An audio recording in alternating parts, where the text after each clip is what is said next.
கோர்ட்டுக்கு எல்லாம் ஆஜரா வராங்க. இந்த ரோகிணி என்ன பண்றா, ரொம்ப திமிரா தெனாவட்டா வரான். இதுலேருந்தே தெரியுதுல்ல, அவரு ஃபேக்கா எதனா ஒரு ஐடியா எடுத்துட்டு வந்திருப்பா. அதனால தான் இவ்வளோ திமிரா வரா கெத்தா.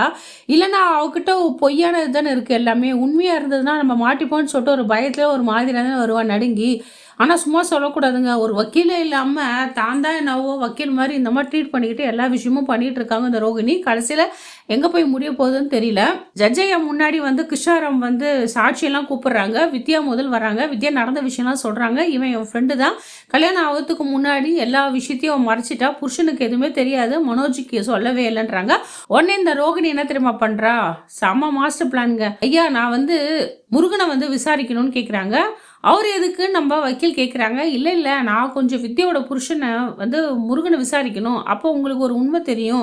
என்கிட்ட ப்ரூஃப் இருக்கு, ஆதாரம் இருக்குன்னு சொல்றாங்க. உடனே நம்ம ஜட்ஜும் கிராண்டட் பண்ணிடுறாரு. இந்த அம்மா நம்ம வக்கீல் மாரி முருகன கேள்வி கேட்குறாங்க. பார்த்தா தோரணம் அப்படிதான் இருக்கு. அவங்க தான் எனக்கு கல்யாணம் பண்ணி வச்சாங்கன்னு சொல்றாங்க. அவங்க சொல்றதா வேத வாக்குன்ற மாரி அவன் சொல்லிட்டு இருப்பான் பைத்தியக்காரத்தனமா. இதே பாருங்க ஐயா, முத்து மீனா சொல்லி தான் இவங்கள மாத்தி கொண்டு வந்திருக்காங்க. இவர் வந்து முத்துக்காக என்ன ஒண்ணா செய்வேன்னு வாக்குமூலம் குடுத்துருக்காரு.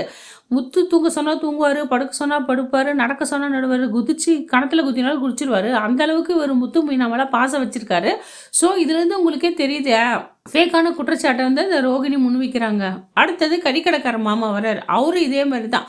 அவர் வந்து இல்ல இந்த பாப்பா எனக்கு தெரியும். பாப்பா சொல்லி தான் நான் நடிச்சேன். மலேசியாலேருந்து வந்தேன். இந்த விஷயம் யாருக்குமே தெரியாதுன்னு சொல்லிட்டு அவரு வாக்குமூலத்த குடுக்குறாரு. இப்ப கூட பாருங்க சார் என்கிட்ட இன்னொரு ஆதாரம் இருக்கு. இவ சொல்றதெல்லாம் உண்மைதான். நான் ஒத்துக்கிறேன். ஆனா அக்செப்ட் பண்ணிக்கிறேன். அதுக்கு முன்னாடி வந்து மனோஜ்க்கு இந்த விஷயம் தெரியும். இவரு மனோஜ் தான் அனுப்பாரு அவர் அக்கவுண்ட்டுக்குன்னு சொல்லிட்டு ஒரு அப்படமான பொய் சொல்றாங்க. இதனவோ பெரிய கொலை குத்தம் பண்ண மாரி நிக்க வச்சு எல்லாரையும் கேள்வி கேட்டுட்டு இருப்பாங்க.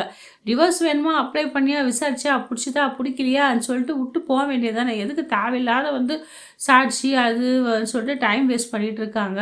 இப்பயும் பாருங்க இந்த ரோகிணி தான் ஜெயிச்சா. மாட்டிக்கின்னு கூட இப்ப டைரக்டர் வந்து ரோகிணிய தான் காப்பாத்திட்டு இருக்காரு. இதுக்கு என்ன ஒரு சொல்யூஷன் குடுக்குறாரா பார்த்தீங்களா?